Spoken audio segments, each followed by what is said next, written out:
Getting a blowjob from my wife only once a year, man. So I always want to make it count. So I was like, how do I go out? What do I tell them and stuff? And I realized there was a perfect story that I wanted to tell you. But in order to tell you that story, I got to tell another longer story. So it might kind of cut into, somebody might ask the question, so this might preempt you asking the question anyway. But I'm only telling you this not because I'm bragging, but because I want to tell you the second story, okay? I was in England recently, and I went to the set of Star Wars Episode VII. JJ Abrams was very kind. He sent me an email and said, hey man, I was thinking of you. Why don't you, how you doing, man? We started the movie. If you're ever in England while we're shooting, why don't you stop by and say hello and stuff? And we were just heading out to England with the Jay and Silent Bob Get Old Hollywood Babylon podcast tour. So I wrote him back and I was like, dude, I'm coming to London, man. So like, I will totally come visit the set. And he was like, oh, that rocks, man. So I'll put you in touch with my assistant. He put me in touch with Morgan and shit. And the plans were made for me to come visit to see the fucking Star Wars Episode VII set. Me, the guy who always blabs his mouth and shit. But still, I was like, right on. And that's when I started thinking about it. I told my wife, I was just like, fucking JJ Abrams invited me to the set, man, to go to Episode VII. And she's like, I didn't think you and JJ were all that close. And I was like, oh my God, you're right, man. It's like, it's not like we're friendly, but it's not like, you know, we go over each other's house very often and stuff. So I'm like going, oh my God, maybe this dude didn't mean to write me an email at all. Like maybe he meant Kevin Costner or some shit like that. So I got real tight about it, so I sent him an email back, and I was like, hey man, looks like I'm coming to visit you, everything's cool and shit, but I just want to throw this out there in case maybe you hit the wrong Kevin in your address book, man. This is Kevin Smith, the guy that made Clerks. Sent the email and shit, and within 10 minutes got an email back from JJ, 2 words, just said, oh fuck. So they didn't cancel me, and they let me go to the set for Star Wars Episode VII. I've talked about other places, so I'll do a truncated version of it for you here. I've thought about it a little since it happened, and since I spoke about it that first weekend. You could probably see it somewhere online. But in a nutshell, I signed an NDA, a non-disclosure agreement, not allowed to say a lot of the things that I saw, so I've been very careful about the things that I've said and whatnot. When I first got there, you walk onto the lot at Pinewood Studios, you get to the Lucasfilm offices, there is a sign hanging up, where they make you sign the NDA. There's a sign hanging up, looks like one of those old World War II posters, you know, propaganda posters. And it features like Captain Nita or Admiral Piet from, you know, the Imperial Star Bridge of the Star of the Executioner or whatever. Two Imperial generals, one going like this. And it says, loose lips sink starships. And I was like, that's real cute, that's clever. And JJ's assistant was like, he hung that up just for you. So I was like, fair enough, fair enough. So I signed a bunch of shit, said I can't tell you what I saw and stuff, but I'll kind of work around it to tell you what was there. What was there, honestly, was absolute magic. Ladies and gentlemen, I've been, you know, doing what I do for a living, sometimes well, sometimes not well, depends on who you ask, for 2 decades now. And when you make the sausage, when you get to see behind the scenes and whatnot, it's not as magical anymore, I'll be honest with you, man. Like, I don't view movies through the same prism most people do. I don't view them as like, I would do that better, because I never would do that. Most movies I watch and be like, how'd they get that done? You know, I'm still fucking amazed 2 decades in. But 2 decades in, you know how movies come together. It's like knowing how the magician does the tricks. And even though you can enjoy a good stage show, at the end of the day, you know, it's movies, it's your job or something like that. So that's the prism through which I view most movies. That's why when movies capture my imagination or heart, like the Marvel movies or something like that, or fucking, you know, Batman movies, that like takes me back to a place where I'm like, oh, it thrills me. There's something inside that'll still fucking thrill me. So when I went to that set, man, I went like in a very clinical, directorial fashion. I'm a guy who works in the movie industry and stuff, and I was lucky enough to get invited to the set of a sequel to a movie that when I was a kid, I was absolutely in love with. Those movies defined my childhood and stuff. So for me, I'm like, this is great, what a cool opportunity. But it was all here. Everything so far is in my head, my very clinical head and stuff. And I'm going, this is cool. I'm going to go to the set. I'll see JJ. I'll see if they're making the movie, how they're making the movie. This is going to be neat. And it was very superficial. So I get there, and it's a real world, you know, they have sets. It wasn't like a series of blue screens with somebody standing in front of like a coat rack and they're like, that's gonna be a fucking snow walker. You know, it's actual tactile set. I walked on a set that will actually be in the movie. One day I'll see the scene and be like, holy shit, I was there. I touched the walls of the, and I almost said it, but I touched the walls of the fucking thing. So I was on the set, I saw costumes, I saw, you know, artillery and shit like that. I saw things that, you know, I loved as a kid. It was interesting, man. I was walking across the set and I was like, this is great. He's getting it so right. Like, all the elements were right. It looked like JJ Abrams had the best set of Star Wars figures ever and was making the best possible movie one could. So, you know, still, very clinically, I'm like, this is cool. Good for him, man. I like him. He's a real cool guy and shit. And he's trying like a fucking motherfucker to make a perfect Star Wars movie. So, you know, I'm like, this is neat. This is all great. Look at you. And I'm going down the list. You got this. You got this. This is so smart. Who's not going to go see this movie? Still very clinical about the whole thing. Still enjoying it on a professional level and shit. Then JJ told his assistant Morgan, he's like, take Kevin to stage M. And I was like, right on, we're going to fucking stage M, man. So, off to stage M, don't know what's on it and shit, but like, you know, I'm sure it's going to be more Star Warsy and fun and whatnot. And I'm going to be like, wow, this is all me. Same way, right now, everything's cool, man. You take my pulse, it's normal. My heart's just beating normally and shit. They get me to stage M, they open up the doors, I walk onto the door, the set of stage M is dark, but you can see there's something fucking huge there and whatnot. There's a guy, British guy, because it's all in England where they're shooting, right? British guy whose job to watch the set.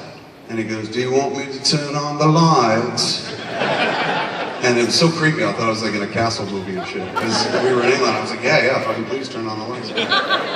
And he turns on the lights, and it's not just the lights, you know, on the stage. All of a sudden I see a giant set, and what's the lights he needed were the lights inside of what looks like from the outside, the Millennium Falcon.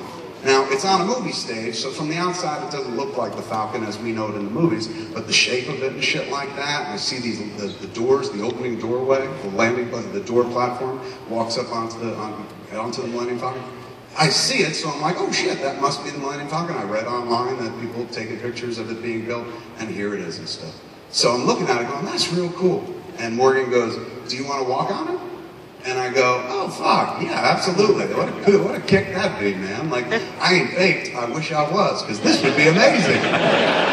You know, because I used to love Star Wars when I was a kid, and here I am on the set, and this is cool, and fucking, I never thought I'd be here, man, so fucking, let's go walking on the fucking set, and I'm gonna step onto the Millennium Falcon. And everything is still clinical, and everything is still right here. It's all in the head, man. And then I take one step on that platform. That same platform that when I was a kid, I had a small version of this fucking shit. That was like my best friend in the world. I slept with it and hugged it. Because it was like a $35 toy. My parents were like, you better fucking love that. And I loved it, particularly in my teenage years. But, the Wookiee did not win, I assure you. So there it is, man. I had that Millennium Falcon as a kid, and many times I walked my figures up the platform and stuff, closed the platform, picked it up, and sailed it through my house and whatnot, made my own version of a Star Wars movie, probably like a Kevin Smith movie, nothing happened, they just talked to each other a lot. But still, I had my own adventures and shit like that. So, first step on the landing platform, the walk path. Fuck, I can't even say it. Pathway. What would you call it? Ramp. Apparently I smoked ramp away. It was worth it. Anyway, so there I am, first step on the ramp. And I swear to God, you know, I'm 43 years old, in about a month or so, less than a month, I'm going to be 44. With my first step, my 40s disappeared. And then with my next step, I was deep into my early 30s and shit, and suddenly Cop-Out disappeared. What a better world it was. Then I took another step when I was in my 20s, circa Clerks and shit. When I first got into filmmaking, I was like, oh yeah, this would be cool. And I'll never make Star Wars, but like, I could make a movie too, and blah, blah, blah. And then the next step I take, man, I'm out of my 20s, and I'm in my teenage years, where, you know, I put Star Wars behind me, because I'm like, you don't get pussy if you like Jedis and shit like that. Now you can, but when I was a kid, no. And then one more step, ladies and gentlemen, on the ramp of the Millennium Falcon, and I was 7 years old again. Fat little Kevin Smith, 7 years old, watching a movie called Star Wars and falling in love, starting a lifelong love affair that triggered my imagination. I played with my Star Wars figures endlessly. I had a kid across the street, Pete King, who had come down from Brooklyn. He had even better Star Wars toys than me. We combined our two. We had a massive universe, and we would sit there and make our adventures together and whatnot, always featuring Boba Fett as the lead, fuck everybody else. And there I was, man. All that shit was gone. Like, who I am, what I do for a living, the fact that, like, I know how the sausage is made, and all that bullshit that one tells themselves, you know, as they do something year after year after year, and it goes from being your dream to your job to your career and back, and sometimes like that. All of it was gone. Everything stripped away, and I stood there feeling like a fucking kid, and I promise you, this is a true story, I swear to God, I was hit with a gut punch of emotion, and you know my gut's big, so the punch was massive. And I started crying. I just welled up, my eyes got glassy, and I just got emotional, and I just started crying. Not in a blubbery, like, way, but in a really, like, holy fuck, like breathless, you know, absolutely could not believe what I was doing. Fuck the fact that I was like, oh, I'm standing on a set of the Millennium Falcon. I was on the Millennium Falcon. And it was so emotional, I started crying, and Morgan's standing next to me, his assistant, and this poor girl's looking at me like, awkward. This fat man's having a midlife crisis on the Millennium Falcon. And, you know, she sees me welling up, and she's like, aww, and I was like, sorry. And she's like, most people get excited when they see it. And I was like, this is beyond excitement, you know, and I went, whole walk back to the set, because we went back to the set. I'm talking to her, and I was just like, you don't understand, man. Like, I was 7 years old. I fell in love with Star Wars. That's my first love. We get to the set. I give JJ the world's biggest fucking hug, and I thanked him from the bottom of my heart, because I was just like, you gave me that opportunity to do that. To dial back my clock. You made me believe in movie magic again. You literally built the Millennium Falcon, dude. You're doing it. You are building the field of dreams, and if JJ builds it, we're all going to come hard over face, neck, and chest. Like, so it was wonderful, man. I saw old friends who were never really friends, but are people and characters that I love more dearly than blood relatives of mine, man. I saw shit that I haven't seen since I saw those movies a long time ago, man. I saw weapons that fucking, I saw some shit. And I want to tell you so much. But anyway, but it was beautiful, it was emotional, and if he captures 1% of what I went through on the Millennium Falcon on the screen, which I've seen, he showed me a fucking scene cut together, he's already fucking got it. I said, you're going to make a bazillion bucks. This is the highest grossing movie of all time, dude, because it is a direct doorway to our childhood. Like, it's going to take people back. And, like, I don't like pissing on those other 3 Star Wars movies. I enjoyed them, but I went into those movies with that same clinical, like, I'm an adult. There's no way I can like those movies, these 3 new movies, the same way I liked, you know, fucking Star Wars and Empire and Return of the Jedi when I was a kid. I was a child, and now I'm an adult, and I can't see things the same way. And viewed through that prism, those 3 movies were perfectly acceptable, and I enjoyed them and shit. Even moments like Jar Jar, I could look at a kid next to me, and the kid next to me was enjoying it, so I'm like, your generation's stupid, but whatever. But still, it's like, I took it for what it is. It's a perfectly pleasant children's movie and stuff like that.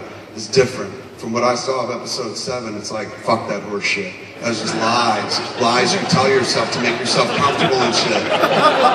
What he's doing is so important. You know what I'm saying? Like, he's making that movie that we're all like, oh man, I hope Episodes 1, 2, and 3 are that movie. And I like Episodes 1, 2, and 3. I'm not shitting in its mouth. But I'm telling you, what I saw of Episode 7, the few scant moments I saw of Episode 7, the weapon that Chewie held that made me cum in my pants.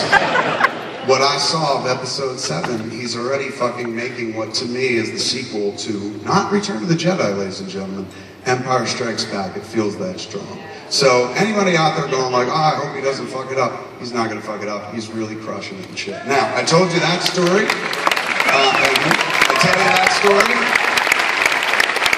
simply so I can tell you these 2 PS stories. One, I started talking about being at the set and fucking